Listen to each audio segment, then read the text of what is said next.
Well, I started in '89. I remember when I got in the store, it was, oh, we'll do this for 10 years and see what happens. And it's 20 years later and we're still going. And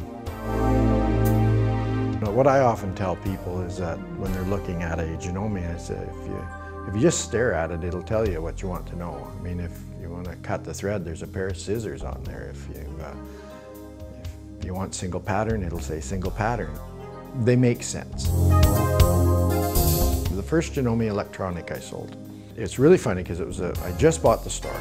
I hadn't even sat down to a Janome yet. Lady comes in, she's still a customer and has an 11,000, has bought every model since the 7,000, which is the one I'm going to talk about.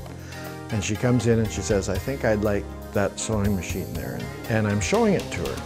And we're the only ones in the store. It's very quiet and I'm sewing along and it's going tick, tick, tick. George happened to be downstairs, so I went down and I got George and I said, George, there's a ticking sound. This lady wants this machine, but there's a ticking sound in it. He starts to laugh. And I said, well, what are you laughing about? And he says, well, it's the needle going into the fabric. And I says, well, I've never heard of that before. And he says, well, you've been sewing on years. They make so much noise you can't hear the needle go into the fabric. It's consistent product.